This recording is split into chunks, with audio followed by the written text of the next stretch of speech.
국립암센터에 건강검진하러 오시는 분들의 식생활 조사를 하였고 그분들의 그 갑상선암 발생과의 어떤 관련성을 조사를 한 연구를 보면 갑상선암에 걸린 그 113명과 연령 성별을 매칭해서 분석한 226명의 건강한 대조군을 봤을 때 칼슘 섭취가 많은 대상자가 갑상선암의 발생이 감소하는 것으로 나타났습니다.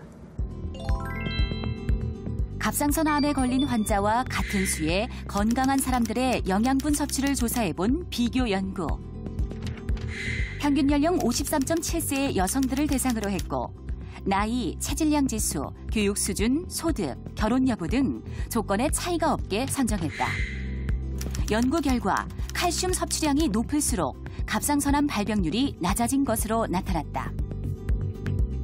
칼슘 섭취를 많이 한 대상자들이 그렇지 않은 대상자군과 비교했을 때 한 45%, 한 절반 정도를 낮춘다고 볼 수가 있겠습니다.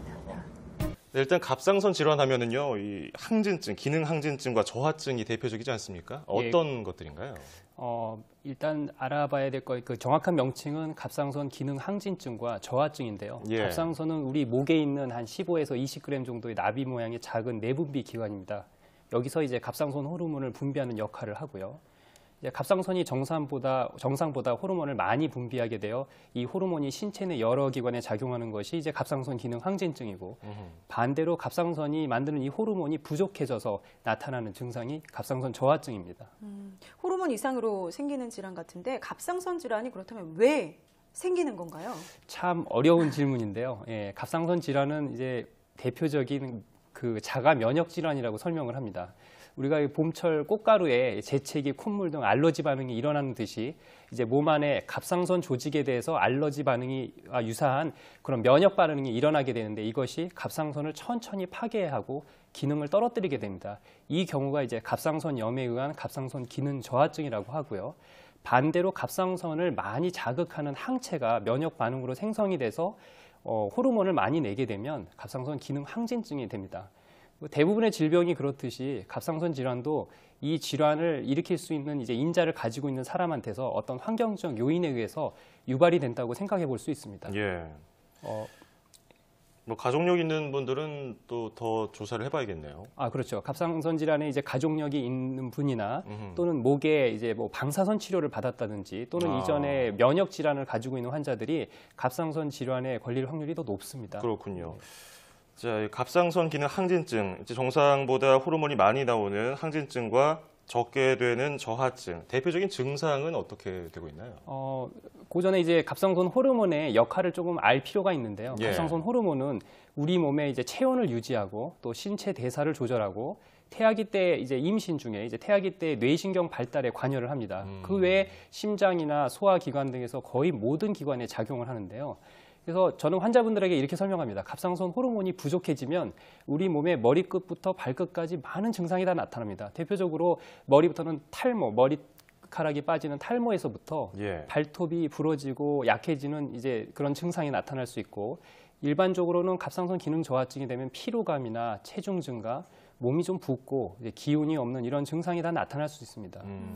반대로 항진증은 이제 호르몬이 많아져서 나타나는 증상인데요.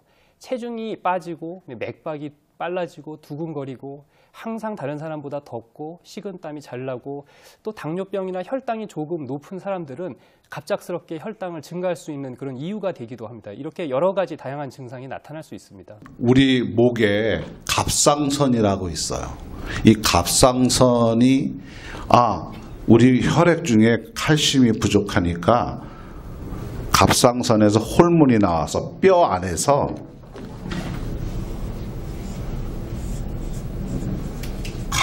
칼슘을 빼내요. 그래서 항상 200mg을 유지시켜야 되는데 갑상선에 문제가 있으면요 뼈에서 칼슘을 못 빼내요. 그래서 갑상선 기능 저하증 있는 분들은 엄청 피곤해요. 그냥 뭐 누울 자리만 보이는 거죠. 그래서 병원에 가서 의사가 갑상선 호르몬제를 처방을 해요. 5mg, 10mg 이렇게요. 그러면 그걸 먹으면 뼈에서 칼슘이 빠져나와요. 그래서 그 조종을 하면 그때는 잠깐 낫죠. 근데 조금 더 힘든 일을 하게 되면 또 바로 까부러져요. 피곤하고. 그게 그 작용을 혈액 중에 있는 칼슘을 잘 조절을 해주는 게 갑상선이에요.